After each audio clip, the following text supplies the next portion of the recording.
प्रमाणिकता होती है। चाहे वो आचार्य कुंदबंद देव हो, चाहे आचार्य समंतभद्र हो, चाहे भगवान महावीर स्वामी क्यों ना हो, वक्ता की प्रमाणता उसकी वचनों से होती है। ये ग्रंथ हमारे लिए इसलिए प्रमाणिक हैं क्योंकि इन ग्रंथों का हम कहीं से भी आलोड़न कर लें, हम इसमें कभी भी विरोध नहीं पाएंगे। इन वचनों में हम कभी भी पूर्वा पर विरोध को नहीं देख पाएंगे और इन वचनों में हमें कभी भी असत्यता देखने को नहीं मिलेगी। इन वचनों में हमें संसार और शरीर और भोगों की सही स्थिति देखने को मिलेगी। भावना होती है, सबके अंदर एक जैसी नहीं होती। कुछ सद्भावना रखते हैं, कुछ दुर्भावना रखते हैं। फल सबको अपना अपना मिलता है, लेकिन एक माँ ने एक ऐसा सपना देखा, वो सपना बहुत जन्मों की भावना का फल होता है। आप लोगों के स्वप्न कब आ जाते हैं, कब चले जाते हैं, कुछ पता नहीं रहता। सपने अपने से लगे किंतु न सपना अपना होए। सपना आपका कभी अपना नहीं हो पाता, लेकिन कुछ सपने ऐसे होते हैं जो वास्तव में अपने बनाने के लिए बहुत जन्म के पुण्य अर्जित किए जाते हैं। और उस माँ ने जो स्वप्न देखा, मुझे एक बहुत बड़ी मूर्ति के दर्शन हुए हैं। बेटा ने कहा, माँ तुम्हें भगवान के दर्शन हम कराएंगे, जो तुमने देखे वैसे दर्शन कराएंगे। चल दिया बेटा। बहुत बड़ा राजा का मंत्री था बेटा, वो बहुत बड़ा योद्धा था, बहुत बड़ा साहसी था, नाम था उसका। चल दिया। माँ को लिया उसने साथ में पालकी में, अपने रानियों को लिया और अपनी सारी प्रजा के साथ में चल दिया वो लेकर के। और वह बेटा चलते चलते चलते चलते उस श्रवण बेलगोल की धरती पे पहुंच गया। अभी बहुत आगे जाना था, वह एक बीच का पड़ाव था श्रवण बेलगोल, गोरखपुर जाना था उसे। और वहां पर जो वह एक रात रुकता है, उसे कुछ और स्वप्न आता है। वह बेटे को स्वप्न आता है कि तुम जिस भगवान को दर्शन कराने के लिए अपनी माँ को लेके जा रहे हो, वह दर्शन तुम्हें नहीं हो सकेगा। उसको ये स्वप्न आता है। माँ ने कहा है कि हमें वो दर्शन करना है, हमें सच्चा स्वप्न आया, और बेटे को स्वप्न आया कि तुम्हें वहां दर्शन नहीं होंगे। बताओ, बेटे ने संकल्प लिया है, माँ तेरी इच्छा को पूरा करके रहूंगा। और माँ ने घी का त्याग कर दिया, दूध का त्याग कर दिया। जब तक हमें भगवान के दर्शन नहीं होंगे तब तक हमारे लिए त्याग। इतनी पवित्र भावना। और अब वह बेटा सोच रहा है, सुबह उठा, अब इस स्वप्न को हम किससे कहें? माँ से तो कह नहीं सकते। जब आदमी दुविधा में पड़ जाता है और जब आदमी के सामने ऐसी समस्या आ जाती है जिसका समाधान उसे खुद नहीं दिखाई देता और वह धर्म संकट में अपने को महसूस करता है, तो वह धर्म गुरु के पास पहुंचता है। वहां पर एक आचार्य थे, आचार्य नैमिषारण्य महाराज, धर्म गुरु। उनके पास पहुंचा, भगवान ऐसी ऐसी बात है, मेरी माँ ने स्वप्न देखा है कि मुझे गोदनपुर में भगवान के दर्शन कराना है, और मुझे स्वप्न आया है कि यहाँ पर तुम्हें भगवान के दर्शन नहीं हो पाएंगे, क्योंकि वो मूर्ति तो बहुत जंगल के बीचों बीच में है और वह बहुत सर्प, बिच्छू इत्यादि ऐसे जहरीले जीवों से वह आच्छादित है। उसके दर्शन तुम्हें नहीं हो सकते, वो देवताओं से रक्षित है। तो क्या करें? अब गुरु कहते हैं, बेटा माँ की भावना पूरी करना है, ये तो करना है। तो तुम्हें एक बात बताता हूं, मानोगे? गुरु की भावना है, मानोगे? माँ से भी पूछ लेना और तुम भी तैयार हो जाना, लेकिन ध्यान रखना, गुरु के वचनों को अन्यथा नहीं करना। पहले ये बताना कि तुम मेरी बात मानोगे कि नहीं मानोगे। तुम्हें तुम्हारी माँ के द्वारा जो देखा गया दर्शन है वैसा ही दर्शन कराएंगे। पहले माँ से पूछ के आओ, जाओ सब पूछ के आओ। और वह गया, कह दिया माँ से, माँ हमको स्वप्न आया है कि तुम्हें पूतनपुर के भगवान के दर्शन नहीं हो सकते, लेकिन माँ ने कहा है मैं ऐसे ही दर्शन करके ही घी और दूध का ग्रहण करूंगी। बेटा माँ की भक्ति से भी भरा है और गुरु के समर्पण से भी भरा है। बहुत कम बेटे ऐसे होते हैं जिनको माँ की आज्ञा पालने के लिए अपना जीवन दान करना पड़े और अपने जीवन के अमूल्य क्षणों को भी व्यर्थ करना पड़े। ऐसे बहुत कम बच्चे होते। और इधर माँ की आज्ञा पालना थी और उधर गुरु की आज्ञा मिल गई। अब वह बेटा बीचों बीच में है, क्या करें। वह आचार्य नैमिषारण्य महाराज उस बेटे से कहते हैं, बेटा चिंता मत करो, जैसे भगवान तुम्हारी माँ ने देखे हैं वैसे ही भगवान के दर्शन होंगे और मैं तुम्हें वह तरीका बताता हूं, बस तुम उस तरीके से चलो। जहां कहूं उसी दिशा में तुम कल सुबह तीर मारना, तीर फेंकना, और जहां पर जाकर के वो तीर लग जाए उसी पत्थर में तुम भगवान को बनाने का प्रयास करना, वहीं पर भगवान होगा। शिष्य की आज्ञा, शिष्य की भलाई गुरु की आज्ञा मानने में है। गुरु की आज्ञा बहुत कम ऐसा होता है जब हम बिना कुछ कहे इस श्रद्धा को प्राप्त हो जाए कि जैसा हमसे कहा जा रहा है वह सब कुछ सच है। क्योंकि सम्यक दर्शन की शुरुआत इसी आज्ञा सम्यक से होती है। सबसे पहला सम्यक दर्शन है आज्ञा सम्यक। 10 प्रकार के सम्यक दर्शन में यह पहला सम्यक दर्शन रखा है, जिसमें कुछ नहीं तुम्हें मानना है, केवल तुम देव शास्त्र और गुरु की बात मानना सीख जाओ। सिर्फ इतनी बात। तुमसे वो तुम्हारी शक्ति के अनुसार ही कहेंगे। ऐसा नहीं कि हाँ महाराज हम आपकी बात मानने को तैयार है और महाराज ने कह दिया चलो काटना पड़ेगा, ऐसा नहीं। ये तो अज्ञानता हो जाएगी।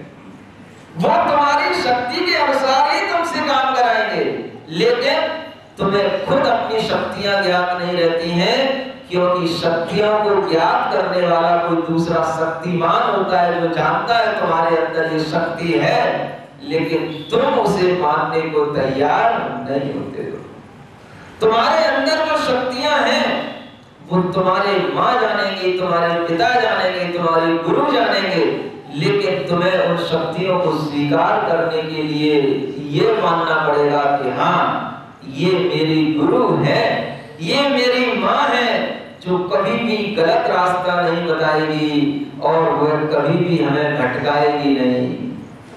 कभी सुना था, रास्ता चलो सीधा चाहे फेर हो, रास्ता चलो सीधा चाहे फेर हो,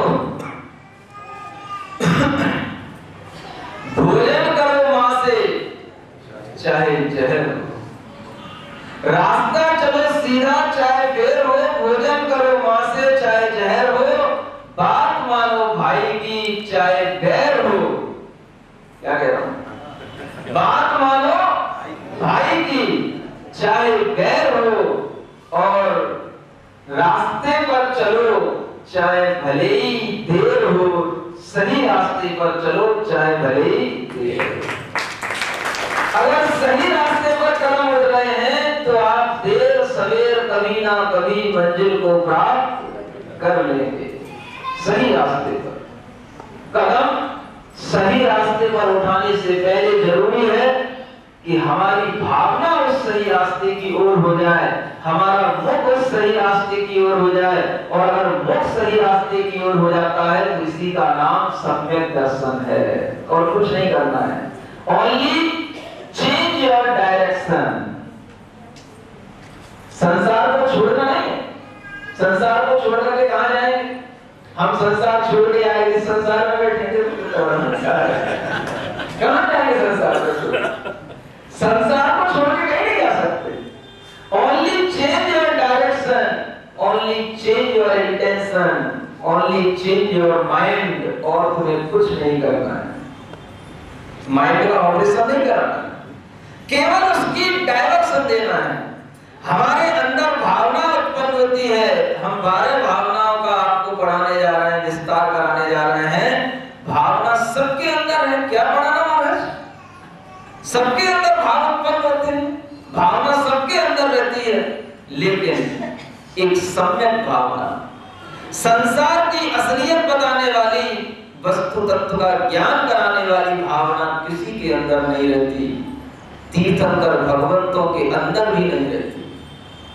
जब तक वो घर में रहते हैं, वो भले ही सम्यक ज्ञानी रहते हैं, लेकिन उनके अंदर सम्यक भावना नहीं रहती, ये 12 भावना नहीं रहती। ध्यान रखना, तीर्थंकर जब तक वो घर में रहते हैं, उनके पास में सम्यक ज्ञान है, सम्यक दर्शन है, लेकिन 12 भावना नहीं है। क्यों नहीं है? क्योंकि जिस समय पर उन्हें ये 12 भावना याद आ जाएगी, उन्हें घर छोड़ना पड़ जाएगा। ऐसी 12 भावना, जिस समय पर उन्हें ये 12 भावना भाना आ जाएगा, उसी समय पर लोकांतिक देवों के सिंहासन कंपायमान हो जाएंगे, और वो लोकांतिक देव उनके दर्शन करने चले आएंगे, उससे पहले नहीं आएंगे।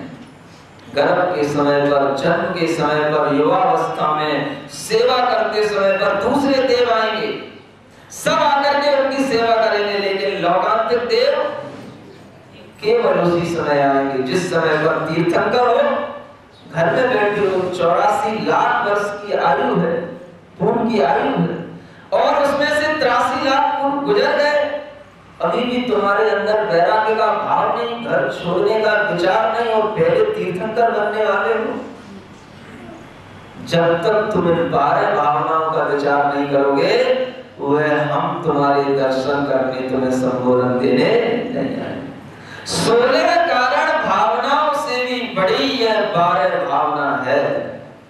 पूछो क्यों? 16 कारण भावना, क्योंकि 16 कारण भावनाओं को तो उन्होंने पूर्व जन्म में भाया। तीर्थंकर प्रकृति का बंध कर लिया, लेकिन 16 कारण भावनाओं को भाने के बाद, तीर्थंकर प्रकृति का बंध करने के बाद भी प्रत्येक तीर्थंकर को ये 12 भावना भाना इस मस्ट है, अवश्य करना है, उन्हें बहुत अवश्य मानना है। क्यों? क्योंकि इसके बिना ग्रह, परिवार, संसार की यथार्थ स्थिति का ज्ञान नहीं होता। विचार करो, 16 कारण भावनाओं से भी बढ़कर के ये 12 भावना, हम दुनिया की 1200 भावनाएं तो भाते हैं, लेकिन इन 12 भावनाओं में हमारा मन आज तक नहीं लगा, और लगता भी है तो कितनी देर को लगता है? जब भगवान के सामने पहुंच जाते हैं, मंदिर में पहुंच जाते हैं, तो हम गा लेते हैं, राजा राणा छत्रपति हाथन के असवार, और पंखा बंद हो गयो तो गुस्सा हुई सवा। और क्या? सब कुछ हो सामने, कूलर हो, एसी हो, अच्छा फर्श हो, भगवान हो, जिनवानी हो, और हम सामने बैठ करके तब हम ये भावना लाते हैं। छत्रपति, राजा राणा छत्रपति, वो 3 छत्र ऊपर घूम रहे हैं, वो छत्रपति 3 छत्र बंद हो गए, गुस्सा। काय की भावना? ऐसी भावना नहीं। भगवान तीर्थंकर जिस समय पर ये भावना भाते हैं, तो उस समय पर वो सब कुछ त्याग करने को तैयार हो जाते हैं। घर में बच्चों के लिए भावनाएं रटा दी जाती हैं, सब बड़े बूढ़ों को भावनाएं रटी होंगी, लेकिन उन भावना में तन्मयता अभी तक नहीं आई। और वह तन्मयता कैसे आती है? हमें बहुत विस्तृत ज्ञान के माध्यम से उसमें कुछ तन्मयता आ सकती है। भावनाएं भव का नाश करने वाली हैं, लेकिन हमको उन भावनाओं को भाने का समय कितना सा देते हैं? एक 5 मिनट में पूरी 12 भावना पूरी हो जाती है। पूरे आलोचना पाठ पढ़ लेंगे, पूरे वैराग्य पाठ पढ़ लेंगे, पूरी 12 भावनाएं मंगत राय की भी हो जाए, ध्यानत राय की भी हो जाए, लेकिन वह सब कुछ कहाँ होती है? वो सिर्फ मंदिर तक ही सीमित रहती है। भगवान तीर्थंकर ने 12 भावना मंदिर में बैठ के नहीं भाई, कहाँ भाई थी? अपने राज में, राजमहल में ही बैठ करके भावना भाई जाती है। संसार के राग के बीचों बीच में बैठ करके ही जो वैराग्य का चिंतन करता है वही सबसे बड़ा वैरागी है। वही चौराहे पर बैठ करके भी जो ध्यान कर ले वही सबसे बड़ा ध्यानी है। और इस संसार की तमाम विलासिताओं के बीच में भी जिसके अंदर कोई अभिलाषा उत्पन्न ना हो वही सबसे बड़ा वितरागी, वही सबसे बड़ा। भगवान तीर्थंकर जिनकी परीक्षा लेने के लिए समंतभद्र महाराज बैठे हैं, वो देख रहे हैं कि हजारों लाखों करोड़ों असंख्यात देवी देवियों से भगवान घिरे हुए हैं, लेकिन ये आंख किसी भी देवी के ऊपर नहीं उठती। वो देख रहे हैं कि ये आंख किसी भी देवता की उस पूजा से प्रसन्न नहीं हो रही है। और जब वो समंतभद्र महाराज देख लेते हैं जिनके अंदर से राग मिट गया है, जिनके अंदर से द्वेष मिट गया है और जिनके अंदर से मोह मिट गया है, तो वास्तव में उसकी आत्मा में सर्वज्ञत्व हो सकता है और वही हमारे लिए ऑथेंटिक प्रमाणिक हो सकता है और कुछ प्रमाणकारी का। जिनके अंदर ये राग की कमी आए वह वीतराग कहलाते हैं और वह वीतरागता भीतर आत्मा की राग की कमी उनके वचनों के माध्यम से दिखाई देती है। भगवान के वचनों की प्रमाणिकता से उन्होंने जान लिया कि हे भगवान आप प्रमाणिक हैं और हमने आपकी परीक्षा करके आपको सत्य मान लिया, आप यथार्थ हैं। भगवान की उस प्रमाणिकता का वर्णन इन्हीं आचार्य कुंदबुद्ध देव ने अपने इस वारसानुपेक्षा ग्रंथ में थोड़ा सा मंगलाचरण करके कर रहे हैं। आज ये मंगलाचरण कहीं होना था, कहीं हो गया, कहीं होना था और कहीं पर भी होना तो आप ही लोगों के बीच में था। क्षेत्र परिवर्तन का कोई महत्व नहीं होता, बस हमारा भाव परिवर्तन नहीं होना चाहिए। हमारा भाव था कि आज सुबह मंगलाचरण करना है और चौधरी जी कह रहे थे महाराज दोपहर में कर लेना। हमने कहा नहीं, देखो कल कहा था मंगलाचरण करेंगे, भले ही यहाँ ना सही आपके लोकाचार के विरुद्ध पड़ रहा है, कहीं और सही, लेकिन मंगलाचरण तो होगा और वह मंगलाचरण बहुत अच्छा होगा। शांतिनाथ भगवान के बिंब के दर्शन के साथ वह मंगलाचरण जिसमें स्वयं सभी तीर्थंकर ऐसे ही शांति के नाथ बन गए जैसे शांतिनाथ भगवान हैं। क्या कहते हैं आचार्य? एक बार उनकी इस कारिका को हम पढ़ें, उनकी इस गाथा को पढ़ें जो हजारों वर्ष पूर्व लिखी गई, ईसा की पहली शताब्दी से पूर्व के लिए आचार्य, यानी कि ईसा से एक शताब्दी पहले के आचार्य हैं। उनके बाद में ईसा का जन्म हुआ और उसके बाद में ईसा की जो शताब्दी शुरू हुई, आज से कम हम उन्हें 2100 वर्ष पहले के आचार्य उनकी वाणी को हम थोड़ा सा यहाँ पर पढ़ते हैं। रमियोण सर्व सिद्धे, रमियोण सर्व सिद्धे, जानोत्तम कवि दीह संसारे,